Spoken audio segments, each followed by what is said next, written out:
Welcome to Grow Money solutions.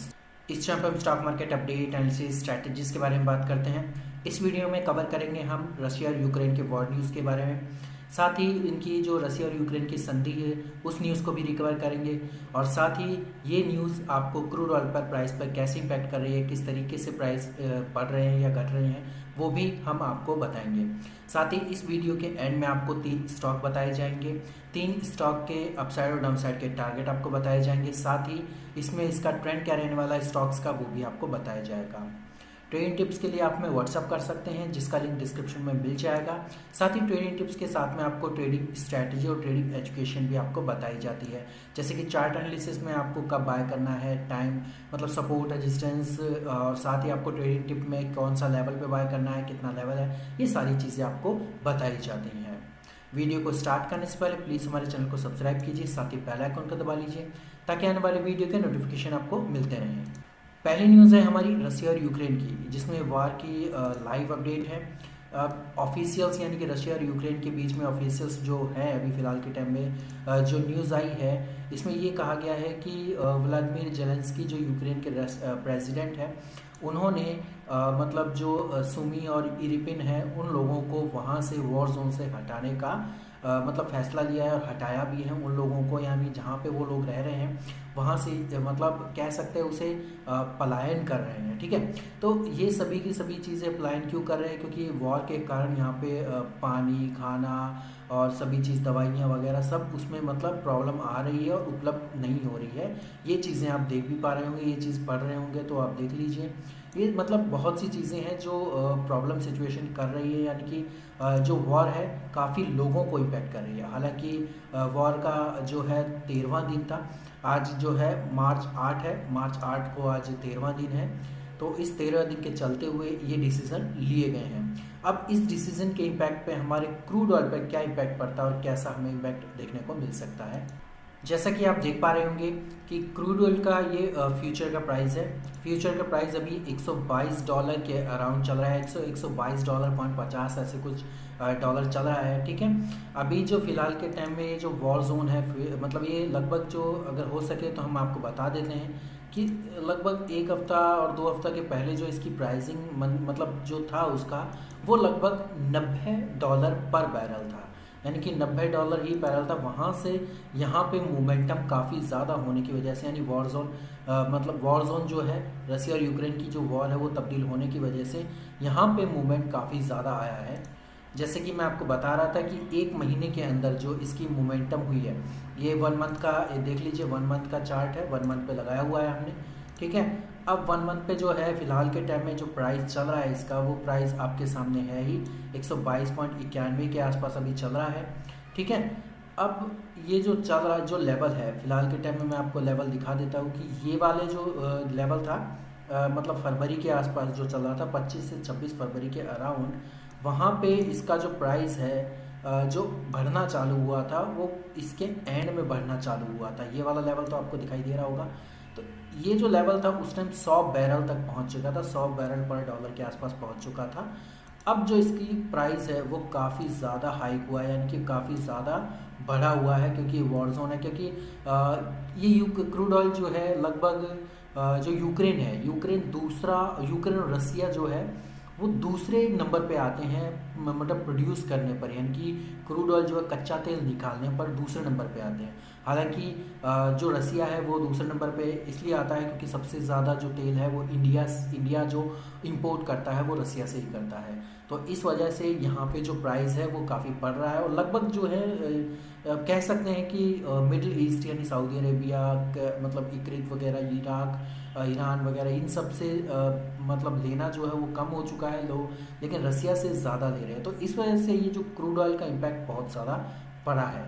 ठीक है, मतलब ऑल ओवर अगर प्राइस देखा जाए तो रसिया की वजह से, यानी कि वॉर जोन में तब्दील होने की वजह से ये सारी चीज़ें बहुत ज़्यादा इम्पैक्ट पड़ी हैं। ठीक है, अब रही बात स्टॉक मार्केट में कैसे इम्पैक्ट पड़ सकता है। अगर जैसे जैसे इसका जो प्राइस है अगर यहाँ पे नीचे की साइड में अगर आता है, यानी कि यहाँ से अगर धीरे धीरे नीचे की साइड में चलने लगता है, तो डेफिनेटली हमारा जो स्टॉक मार्केट है वो काफ़ी ज़्यादा मोमेंटम अपसाइड में ये दिखाएगा।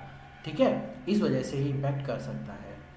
अब फिलहाल हम जो बात करेंगे अब हम बात करेंगे अपने स्टॉक्स के बारे में कि कौन कौन से स्टॉक्स हैं। हमने आपको जो स्टॉक दिए हैं, कंज्यूमर प्रोडक्ट का स्टॉक दिया हुआ है, ठीक है, एक बैंकिंग सेक्टर स्टॉक है और साथ ही आपका एक आईटी सेक्टर भी स्टॉक इसमें इन्वॉल्व है। कंज्यूमर प्रोडक्ट का है, पहला स्टॉक रहेगा गोदरेज कंज्यूमर प्रोडक्ट का।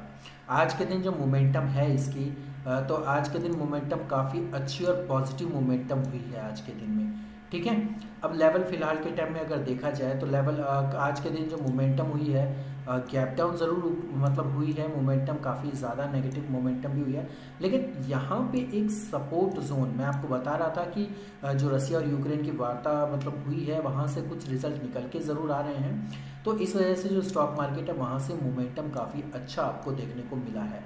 हालांकि कंज्यूमर प्रोडक्ट है हमारा, ये गोदरेज कंज्यूमर प्रोडक्ट है क्योंकि यहाँ पे कुछ प्रोडक्ट्स के प्राइसेस वगैरह बढ़े हैं, ठीक है, खाने पीने की जो सामान है उसके प्राइसेस भी बढ़े हैं, तो इस वजह से ये स्टॉक भी थोड़ा तेज़ी से मूवमेंट अपसाइड में देने को मतलब ये दे गया है आज के दिन में। हालांकि और भी ज़्यादा मूवमेंटम पॉजिटिव हो सकती है, हालांकि इसका अगर हाई ब्रेक होता है। अब लेवल के बारे में बात कर लेते हैं। लेवल जो फिलहाल के टाइम में बाइंग लेवल रहेगा हमारा, इंट्राडे के लिए हो चाहे वो स्विंग ट्रेडिंग के लिए हो, 705 का लेवल है, जिसमें पहला जो टारगेट रहेगा वो रहेगा 707 रुपये का, ठीक है, फिर रहेगा 710 रुपये का एंड उसके बाद रहेगा 715 का, यानी कि पहले छोटे टारगेट फिर उसके बाद बड़े टारगेट आपको रखने हैं। अब रही बात सेलिंग प्रेशर्स की, सेलिंग प्रेशर ये कहाँ से आ सकता है दोबारा, आपका जो सेलिंग प्रेशर रहेगा दोबारा वो 690 के बाद वापस आ सकता है।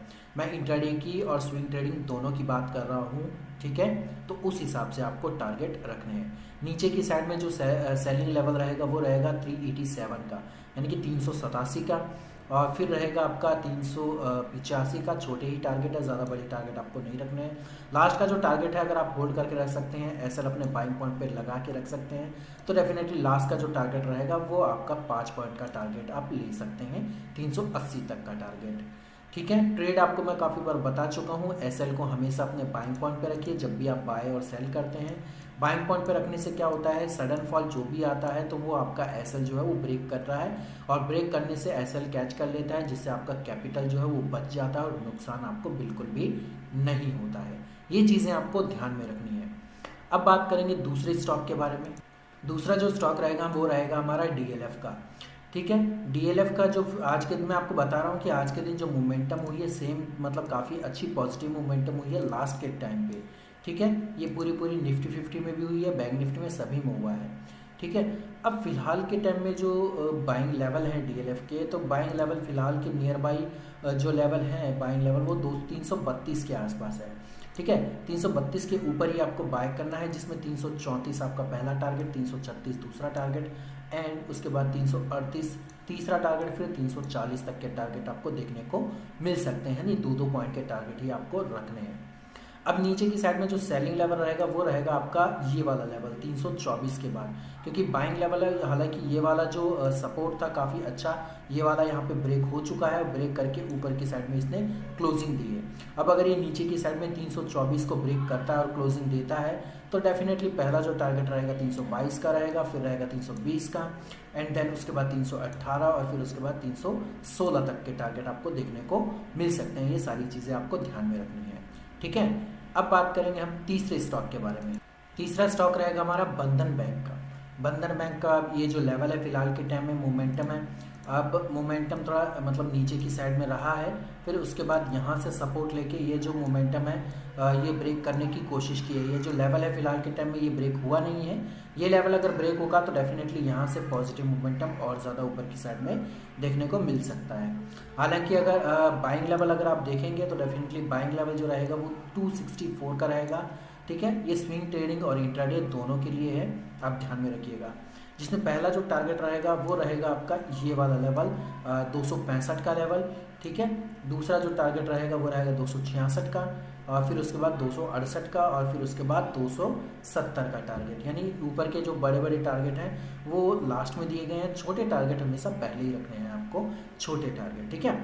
नीचे की साइड में जो सेलिंग लेवल आ सकता है तो सेलिंग प्रेशर यहाँ पे आ सकता है ये वाला 260 का लेवल है, यहाँ से प्रेसिंग सेलिंग प्रेशर दोबारा बन सकता है, जिसमें पहला जो टारगेट रहेगा वो रहेगा 258 का।